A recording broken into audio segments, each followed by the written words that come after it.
स्वागत करता हूं अपने चैनल अभिषेक फैक्ट चैनल में। आज का जो टॉपिक का नाम है क्यों जो हमारे पास रेजिस्टेंस होता है उसको हम मेज़र करते हैं डीसी सप्लाई से, ना कि एसी सप्लाई से। अब हमारे पास क्या होता है कि जो वाइंडिंग रेजिस्टेंस टेस्ट होता है वो परफॉर्म करते हैं हम ट्रांसफार्मर और मोटर में। अब थ्योरेटिकली और प्रैक्टिकली हम बात करते हैं। थ्योरेटिकल में हमें पता है कि जो रेजिस्टेंस होता है वो V/I इसका फॉर्मूला होता है, और इसी के केस में impedance is equal to V of AC is equal to I of an AC होता है। तो जो इम्पिडेंस होता है उसमें रिएक्टेंस भी बोल सकता हूँ, और इसमें जो है कैपेसिटेंस भी होता है। दो चीज़ें हमें देखने को मिलती है, प्लस ऑफ JXL ये आपका होता है इंडक्टर के केस में, कि जिसमें कि वोल्टेज मतलब कि लीड में होता है करंट से, और इसमें जो करंट होता है वो लीड होता है वोल्टेज से, तो माइनस लगता है। अगर हम प्रैक्टिकल में बात करें जो AC, अगर हम AC करंट फ्लो करते हैं किसी भी एक वायर से या वाइंडिंग से, इसमें जो करंट को अपोज करने के दो वे होंगे। इसमें एक आपका इंटरनल रेजिस्टेंस जिसकी प्रॉपर्टी होती है करंट को अपोज करना, और एक हमारे पास होता है इंडक्टिव रिएक्टेंस जो कि DI/dt। तो उसके थ्रू जो हमारे पास जो है दो हमारे पास जो कारण है जो कि करंट को यहाँ पर अपोज करेंगे। अब फ्रिक्वेंसी हमारे पास जो है हमेशा होती है एसीज के केस में, डीसी के केस में नहीं होती है। तो डीसी के केस में आपका कोई भी इंडक्टेंस और कैपेसिटेंस वाला इफेक्ट नहीं होगा, तो हमें कहीं ना कहीं डायरेक्ट एसी इसमें जो है रेजिस्टेंस मिलेगा एसी वाला। तो हम जनरली जो है डीसी सप्लाई का इस्तेमाल करते हैं, क्योंकि रेजिस्टेंस आप यहाँ से निकालो तब आपको डायरेक्ट मिल जाएगा। यहाँ पर निकालोगे तो आपको पता है कि हमारे पास ट्रायंगल बनता है, जिसके थ्रू हमें पता है कि यहाँ पर रेजिस्टेंस होता है, यहाँ पर रिएक्टेंस है, और ये आपका इम्पिडेंस।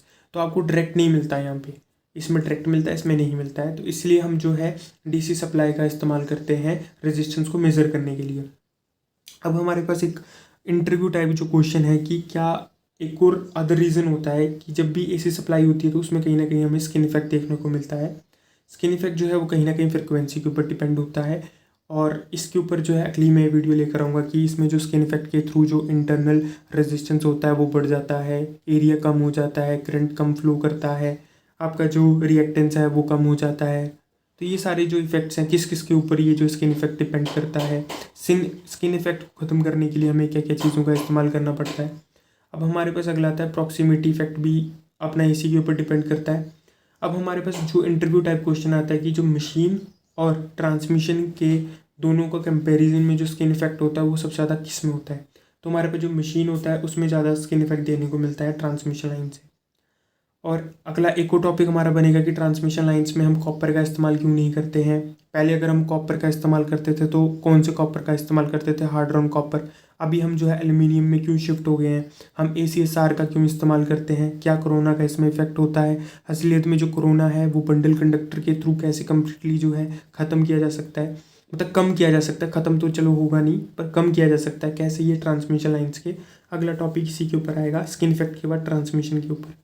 अब हमारा जो मेन टॉपिक था इंटरव्यू वाला क्वेश्चन कि क्यों मशीन्स में हमारे पास स्किन इफेक्ट ज़्यादा देखने को मिलता है। स्किन इफेक्ट जो होता है वो हमारे पास फ्रिक्वेंसी के ऊपर जो है डिपेंड करता है। अब मशीन की अगर हम बात करें, मशीन और ट्रांसमिशन की बात करें, ट्रांसमिशन में हम एल्युमिनियम का इस्तेमाल कर रहे हैं और मशीन में हम कॉपर का इस्तेमाल कर रहे हैं। अब हमें पता है कि जो कॉपर की जो कंडक्टिविटी होती है वो एल्यूमिनियम के कंपैरिजन में ज़्यादा होती है। एल्यूमिनियम की जो कंडक्टिविटी होती है कॉपर के रिस्पेक्ट में 60% होती है, और इसका जो वेट होता है वो 50% तक जो है हमें देखने को मिलता है। अब इसके थ्रू होगा क्या कि जो कॉपर की कंडक्टिविटी हमें ज़्यादा देखने को मिलेगी। अब जो स्किन इफेक्ट होता है वो inversely proportional to skin depth होता है। Skin depth is inversely proportional to √πf। इसमें हमारे पास होता है कंडक्टिविटी हो गया, और इसमें हो गया हमारा परमिटिविटी। तो स्किन इफेक्ट जो है डायरेक्टली डिपेंड होता है आपके कंडक्टिविटी के ऊपर। तो कंडक्टिविटी हमारी कॉपर की ज़्यादा होती है जो कि मशीन में इस्तेमाल कर रहे हैं, और एल्यूमिनियम की हमारे इसके कंपैरिजन में कम हो रही है। एक और क्वेश्चन हमारे पास ये जो सेकंड क्वेश्चन इंटरव्यू का क्वेश्चन आता है कि क्यों हम एल्यूमिनियम की वाइंडिंगों का ज़्यादा इस्तेमाल नहीं करते हैं एज़ कम्पेयर टू कॉपर। अब होता क्या है कि हमारे पास जो एल्यूमिनियम होती है इसमें जो उसका जो साइज़ होता है वो हमारे पास एज़ कम्पेयर टू कॉपर के कंपैरिजन में बड़ा हो जाता है। कॉपर का जो साइज़ होता है वो इसके कंपैरिजन में जो है कम होता है, क्योंकि इसमें जो तुम्हारी चार्ज डेंसिटी होती है वो ज़्यादा होती है, और अगर charge density current upon area होती है, अगर चार्ज डेंसिटी हमारी ज़्यादा होगी तो एरिया हमारे पास कम लगेगा। तो कॉपर जो है वो है as compare to aluminium come space को एक्वायर करता है, और मशीन्स हमारी छोटी होती हैं। तो इस फैक्टर के थ्रू हमारे पास जो है कॉपर की वाइंडिंग का इस्तेमाल होता है, ना कि एल्यूमिनियम की वाइंडिंग का। और ट्रांसमिशन में क्यों एल्यूमिनियम का होता है, तो बेसिकली क्या होता है कि जो हमारे पास कोरोना इफेक्ट होता है, मैं साथ में आपको ऐड कर देता हूँ, अगर आप इस वीडियो को देख रहे हैं तो थोड़ा आपको यूज़फुल कंटेंट और प्रोवाइड करते हैं कि हमारे पास क्या होता है कि जो एल्यूमिनियम होता है उसके दो फैक्टर हैं। एक तो तुम्हारा करंट चार्ज डेंसिटी के थ्रू एरिया, तो चलो इसका बड़ा हो जाएगा। एरिया बड़ा हो जाएगा तो हमें पता है रेडियस बड़ा होगा। रेडियस क्या करता है कि जो कोरोना होता है, कोरोना के जो रेडियस बड़ा होने के थ्रू जो कोरोना इफेक्ट होता है वो हमारे पास जो है वो कम देखने को मिलता है, जिसके थ्रू हम जो है एल्यूमिनियम के कंडक्टर का इस्तेमाल करते हैं।